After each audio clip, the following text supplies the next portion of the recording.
serían los factores de poder, ¿sí? O sea, palabras que por ahí uno escucha muchas veces, y tal vez un poco la visión, o sea, que de alguna manera voy a intentar transmitir, es,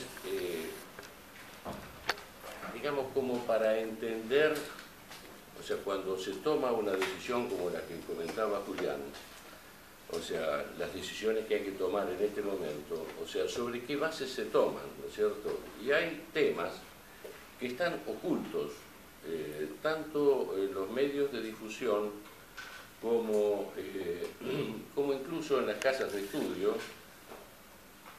y en la vida en general, ¿no es cierto? Como que se tocan, se saben que están, pero que se habla muy poco, ¿sí?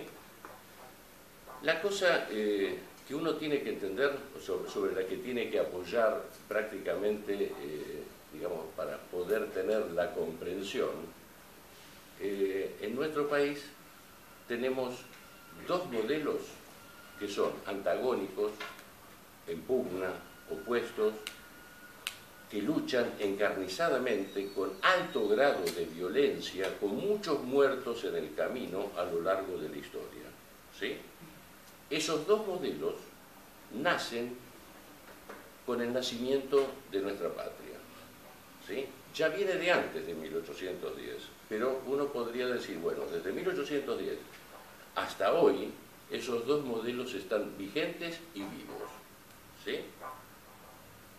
Para poder entender, o sea, esas luchas, ¿no es cierto?, que se dan entre estas dos concepciones de país completamente distintas, uno por ahí tiene que conocer un poco, ¿no es cierto?, uno escucha la dictadura, las dictaduras. ¿Qué fueron las dictaduras? El periodo de las dictaduras, ¿no? O sea, es un poco, digamos, es como que es una historia medio densa, medio antipática y aburrida, pero voy a tratar de picotearla un poquitito, ¿no es cierto?, para que queden algunos elementos y poder entender cómo fue esta lucha, y hoy se vuelve digamos, o sea, no es que hoy, todos los días la tenemos, pero hoy estamos decidiendo, tal vez por primera vez, ¿no es cierto?, o segunda vez, ¿no? O sea, ¿qué país estamos queriendo? La primera vez tal vez sea el 24 de marzo de 1946, donde se da a través de elecciones limpias, ¿no es cierto?, la elección de dos modelos antagónicos opuestos, y son los únicos dos modelos. No hay otros modelos, no hay otras alternativas. Todas las alternativas que existen confluyen o en uno o en otro de estos dos modelos, ¿sí? Las dictaduras, o sea, cuando incluso digamos, uno podría decir que el inicio de la violencia en nuestro país, o sea, son temas que por ahí son difíciles de transmitir, ¿no es cierto?, a generaciones que prácticamente yo creo que casi todos ustedes han nacido en democracia, ¿no? Y entonces uno llega a escuchar muchas veces gente grande hablando de que esto es una dictadura. Ay, es una dictadura, como que resulta muy sencillo, muy fácil decir dictadura. Hay que saber lo que son las dictaduras. Hay que tener idea de lo que es vivir en dictaduras. A mí me ha tocado una buena parte de todo eso, ¿sí? Yo me incorporo en la vida militante, en el peronismo, en 1969. O sea que estamos en los últimos años de lo que se denomina todo el periodo de la resistencia. ¿Ustedes saben qué fue la resistencia? ¿Alguien tiene idea? No. Bueno, con el derrocamiento del general Perón en 1955, se da de una forma extremadamente violenta, ¿sí? Se da con un bombardeo a la Plaza de Mayo, donde mueren centenares de compatriotas y hay miles de heridos. Ese bombardeo lo realiza es un hecho inédito en la historia del mundo, de todo el planeta. Nunca unas fuerzas armadas de un país bombardean a sus propios conciudadanos. Es un hecho inédito, ¿sí? Bien. Un grupo de las Fuerzas Armadas, ¿no es cierto?, decide el derrocamiento del general Perón. En realidad está mal dicho lo que dije. No es un grupo de las Fuerzas Armadas. Nunca las Fuerzas Armadas fueron el verdadero poder. Hay un verdadero poder, ¿no es cierto?, que está detrás de todo, ¿no es cierto?, y que viene desde principios hasta hoy y sigue siendo el mismo poder. Las Fuerzas Armadas son un instrumento que utiliza el poder. Esto es muy importante tener en cuenta y tener en claro cómo funciona, cómo ha funcionado y cómo funcionan todas estas cosas. Y la característica, ¿no es cierto?, que necesita siempre el poder ha sido, digamos, fundamentalmente las dictaduras militares, uno podría decir, han sido para luchar contra el peronismo. Hay una dictadura anterior y un golpe de Estado anterior que fue el de Hipólito Yrigoyen en 1930, ¿sí? Cuando es derrocado Yrigoyen en 1930, se derroca por los mismos motivos que ocurren en todos los derrocamientos y golpes militares que hemos tenido sucesivamente después, ¿sí? Siempre es el modelo económico. En todos los casos, ¿no es cierto?, cuando se produce después del bombardeo, asume la dictadura que se llamó Revolución Libertadora, bautizada después como Revolución Fusiladora, porque nos fusilaba. O sea, cuando dan el golpe, lo primero que hacen es prohibir al partido peronista y al peronismo.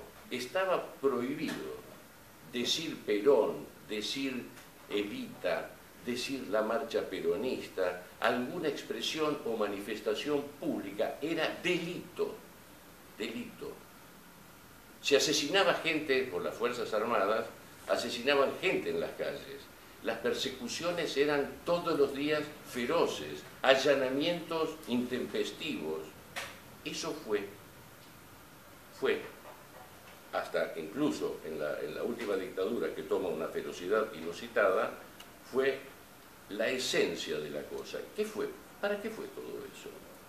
Siempre el objetivo de semejante fuerza de todas las dictaduras es a un solo fin, el de implantar un sistema económico. Siempre es lo mismo. El sistema económico, vamos a decirlo con todas las letras, es el sistema económico de la derecha. Siempre es la derecha, ¿no es cierto?, la que utiliza la fuerza, ¿no es cierto?, para imponer sus decisiones. Si no es con las buenas, es con las malas, pero de alguna forma siempre ha ocurrido lo mismo.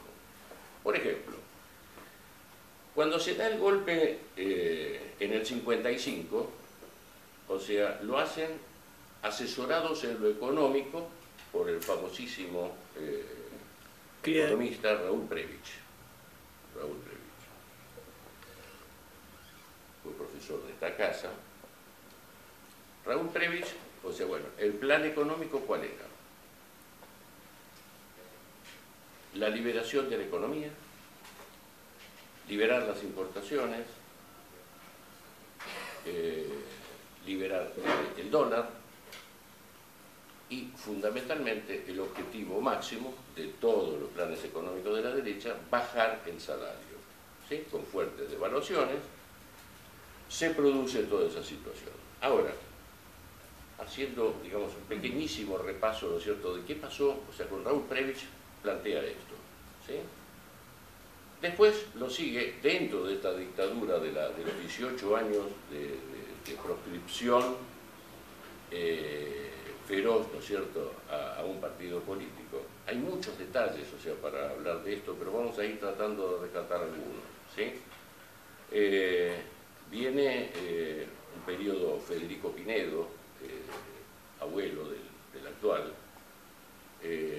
también con el mismo plan, Álvaro Alzogaray, otro economista muy importante del establishment que fue Roberto Aleman, todos plantearon siempre lo mismo: hay que bajar el salario, ¿sí? Entraban, hay que bajar el salario, ajuste fiscal, ¿sí? O sea, planchamos todo de vuelta.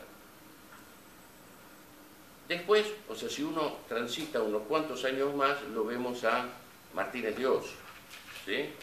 Martínez de Oz, ¿qué planteaba Martínez de Oz? La liberación de las fuerzas productivas que han sido cercenadas por el sistema dictatorial, impidiéndoles, ¿no es cierto?, y estar con toda la historia que se manda. ¿Y qué era eso? Era de vuelta lo mismo. Era ajuste fiscal, bajar los sueldos a través de una apertura económica abrupta e indiscriminada, feroz, ¿no es cierto?, que destruyó en poco tiempo centenares de miles de empresas. Cuando se destruyen las empresas, o sea, ¿qué es lo que pasa? Tenemos gran desocupación. Y cuando hay gran desocupación, ¿qué pasa con el salario? Baja el salario, ¿sí? O sea, cuando la gente tiene que, como pasaba en esa época y en la posterior de Menem, de que mucha gente se iba a la puerta de donde se editaba el diario Clarín, ¿no es cierto?, para rescatar, antes de que llegue a los kioscos, en la madrugada, los avisos clasificados para ser el primero en meterse en una cola de 3 cuadras de desocupados, ¿no es cierto?, para tratar de tener un trabajo, ¿tá? Y eso sí que es bajar los salarios. De eso se trata. De eso se trató siempre. Si uno toma, por ejemplo, voy tomando salteadas cosas, o sea, digamos, me he tomado un poquito la libertad, porque si me pongo a comentar, digamos, a relatar históricamente lo que fue todo el periodo de la resistencia peronista, el periodo de las dictaduras, y contar la historia, se van a aburrir un montón. Creo que es mucho mejor y más aporte en este momento, ¿no es cierto?, en el cual uno tiene las antenas puestas de otra forma, ¿no? Bueno, o sea, siempre ha sido la misma la política que se persigue, ¿no es cierto?, que es la de bajar el salario. Y decía, hace cerca de un año y pico atrás, ¿no es cierto?, hubo declaraciones muy polémicas, ¿no?, muy discutidas, de Paolo Rocca. Paolo Rocca es el dueño de Techin. Es uno de los que conforman la AEA, Asociación Empresaria Argentina, que está muy por encima de la UIA y de todas las organizaciones gremiales de empresarios, ¿sí? Está muy por arriba. Es donde se concentra verdaderamente el poder, ¿sí? Ahí está Paolo Rocca y Magneto, ¿no es cierto?, que son los que más conducen a esa estructura, ¿no es cierto?, que es una estructura, un aparato de superficie, ¿no es cierto?, de la oligarquía que maneja y manejó el país toda la vida. Es la que toma las verdaderas decisiones. Generalmente, los miembros de la AEA o los miembros de esa crema del poder siempre tienen un perfil muy bajo. No aparecen en los diarios, no hablan, y la mayor parte de la gente no les conoce la cara y no los conoce, ¿cierto? Pero sí son los que manejan todo. ¿Está bien? En esa oportunidad decidió aparecer en los medios, ¿no es cierto?, diciendo de que en la Argentina es un desastre los costos laborales. O sea que la Argentina tiene que darse un camino de disminuir los costos laborales. Porque no puede ser, recuerdo las cifras que él dijo en su momento, no puede ser que la Argentina tenga un salario de $24, ¿no es cierto?, cuando México lo tiene de 12 y Brasil lo tiene de 9. Aleluya. Uno piensa, che, qué bárbaro que estamos nosotros. Tenemos una alta capacidad adquisitiva. Y el problema de bajar los salarios siempre ha sido el problema de ellos, porque se la quiere quedar toda. Siempre fue lo mismo. Siempre fue lo mismo. Entonces, esto digamos así, de ver, digamos, o sea, estaba comentando, me había detenido en Martínez de Oz, ¿no es cierto?, cuando hablaba de la liberación de las fuerzas productivas y hablaba de bajar los salarios, el ajuste fiscal, la apertura bruta indiscriminada, la nueva ley de entidades financieras, ¿sí? O sea, la nueva ley de entidades financieras que todavía, desgraciadamente, no se la ha podido bajar, sigue estando vigente, que es la que indujo a una especulación financiera feroz, gigantesca, particularmente en la etapa de la dictadura, y continúa, ¿no es cierto?, con Alfonsín y con Menem. ¿Está? Toda esa... se había dado en la etapa de la dictadura digamos así, todo una imagen que estaba basada en cómo funcionaba la gente con respecto a la producción, ¿no? O sea, cuando el dólar corría, ¿no es cierto?, y las tasas de interés, los bancos las iban elevando, corriendo una carrera siempre, la elevación del dólar con las tasas de interés, ¿no? Entonces eso era toda una tómbola, ¿no?, en la cual mucha gente jugaba a las tasas de interés altísimas, ¿no? Yo he conocido gente, varias personas, ¿no?, que me explicaban de que era fantástico, ¿no es cierto?, en ese momento venderse la casa donde vivían, porque con los intereses que le daba la plata de la casa puesta en el banco, le daba intereses suficientes para alquilar un lugar mejor, más cómodo, y además vivir sin laburar. Esto estaba popularizado. Ojo, estas son cosas que han pasado antes de ayer acá en Argentina, ¿sí? Antes de ayer pasado. Entonces, o sea, como que uno diría, qué bárbaro. O sea, la plata fabrica plata. No es la producción la base de la riqueza y de la plata. No, la plata ya no es algo para el intercambio. Ya es una mercadería en sí misma, ¿no? Se vende la plata y entonces vendo plata. Las mesas de dinero vendían plata. Hubo mucha gente que se llenó de guita de esta forma, ¿sí? Y hubo mucha gente que quedó acostada. Hasta que explota, en aquel momento, cuando estoy comentando, ¿no es cierto?, explota la tablita famosa de Martínez de Oz, ¿no? O sea, ¿saben cuál era la tablita? ¿Qué era la tablita?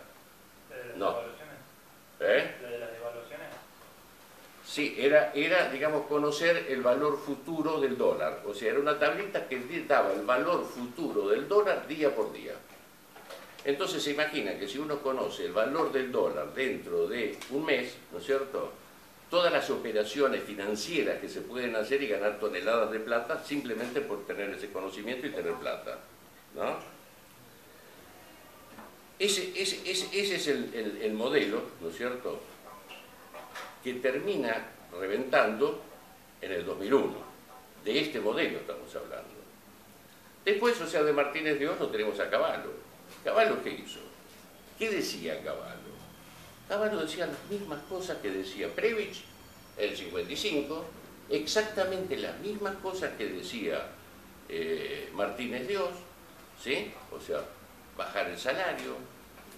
Aparece ya con Cavallo una nueva situación mundial en la cual estamos a fines de los 90, la caída del muro de Berlín, ¿no es cierto?, la estrepitosa caída de la Unión Soviética, hace que Estados Unidos, ¿no es cierto?, prácticamente sea el único poder unilateral. Disculpen,